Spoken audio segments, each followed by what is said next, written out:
75 साल में जो ना हो सका, मोदी सरकार ने कर दिया वो कमाल। चीन की चीची को दरकिनार करके बॉर्डर पर 14,000 फीट की ऊंचाई पर बना दिया ब्रिज। AIN न्यूज़ 1 बता दे, मोदी सरकार ने चीन बॉर्डर बनाया ब्रिज। चीन की आपत्ति के बावजूद पुल बनाकर तैयार। अक्साई चीन पर पहुंचेगी भारतीय सेना। अक्साई चीन के काफी करीब तक भारतीय फौज के टैंक सरलता से पहुंच जाएंगे।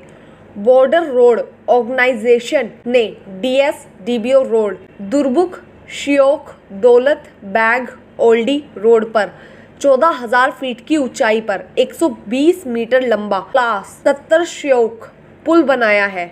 यह ब्रिज सामरिक महत्व का है क्योंकि इससे सीमा पर तैनात फौज तक राशन आसानी से पहुंचाया जा सकेगा। इसके अलावा सैन्य साजो सामान पहुंचाने में भी सहूलियत होगी। क्लास 70 ब्रिज के मायने हैं कि इस ब्रिज से 70 टन वजन एक बार में निकल सकता है। इस पुल के निर्माण से सेना को अपने टैंक और दूसरे सैन्य साजो सामान सीमा तक आसानी से पहुंच जाएंगे। रक्षा मंत्री राजनाथ सिंह ने इस पुल का उद्घाटन किया है। चीन की आपत्ति को भारत ने किया अनसुना। 56 किलोमीटर लंबी DSDBO रोड लेह से अक्साई चीन बॉर्डर पर लगे दौलत बैग ओल्डी तक जाती है। ये चीन बॉर्डर से लगभग 10 किलोमीटर की दूरी तक फौज का संपर्क बनाती है। सामरिक रूप से ये भारत की स्थिति की मजबूती प्रदान करती है। ऐसे में इस रोड के बनते वक्त चीन ने आपत्ति की थी। चीन ने आक्रामक रुख भी दिया था, लेकिन भारत ने इसका निर्माण जारी रखा, जिससे अब पूरा कर लिया गया है। अब इसी सड़क पर एक पुल बनाया गया है, जिसे फौज के आवागमन में आसानी होगी। रक्षा तैयारी हो रही है मजबूत। इस पुल के साथ ही डिफेंस मिनिस्टर राजनाथ सिंह ने सीमा पर बने हुए 45 ब्रिज, 27 रोड, 2 हेलीपैड और एक कार्बन न्यूट्रल हैबिटेट को देश को सौंप दिया। बॉर्डर रोड ऑर्गेनाइजेशन ने ये सब इंफ्रास्ट्रक्चर से जुड़े काम पूरे किए हैं।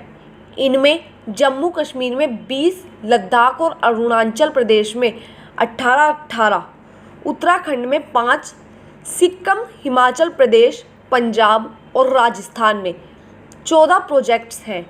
इनको बनाने में रिकॉर्ड समय 2,180 करोड़ रुपए की लागत आई है। रक्षा मंत्री राजनाथ सिंह के मुताबिक ये भारत की रक्षा तैयारियों को ताकतवर बनाएंगी और बॉर्डर के नज़दीकी इलाकों का आर्थिक विकास भी तेजी से करेंगी।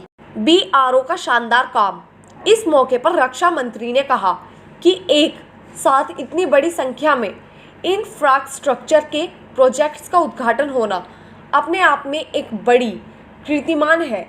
ये सभी निर्माण से जुड़े काम नए भारत को प्रगति के रास्ते पर तेज गति से आगे ले जाने में बहुत महत्वपूर्ण साबित होंगे।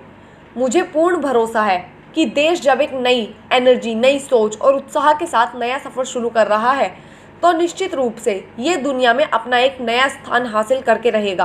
राजनाथ ने कहा कि देश को नई बुलंदियों पर पहुंचने में BRO का काफ़ी बड़ा रोल होने वाला है। उन्होंने कहा, अपनी शुरुआत से ही दूर दराज के इलाकों में सड़क, सुरंग और दूसरे इंफ्रास्ट्रक्चर ढांचे को बनाकर देश की प्रगति में BRO अपनी महत्वपूर्ण भूमिका का लगातार निर्वाह कर रहा है।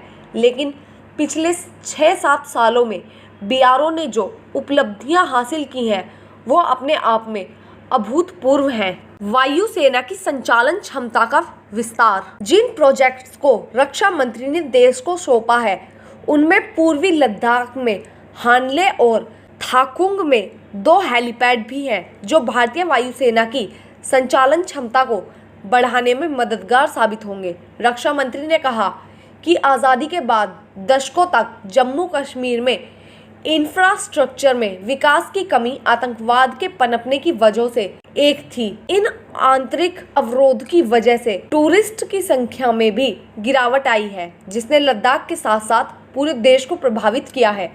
अब सरकार की कोशिशों से इस इलाके में शांति और प्रगति की नई पहल देखी जा रही है। उन्होंने कहा कि जल्द ही सभी दूर दराज के इलाकों को देश के बाकी हिस्सों से जोड़ा जाएगा। Bureau report, AIN news 1। हमसे जुड़े रहने के लिए हमारे YouTube चैनल को सब्सक्राइब करें और बेल आइकन को दबाएं और आप ये वीडियो अगर फेसबुक पर देख रहे हैं तो लाइक ज़रूर करें और ज़्यादा से ज़्यादा शेयर करें। धन्यवाद।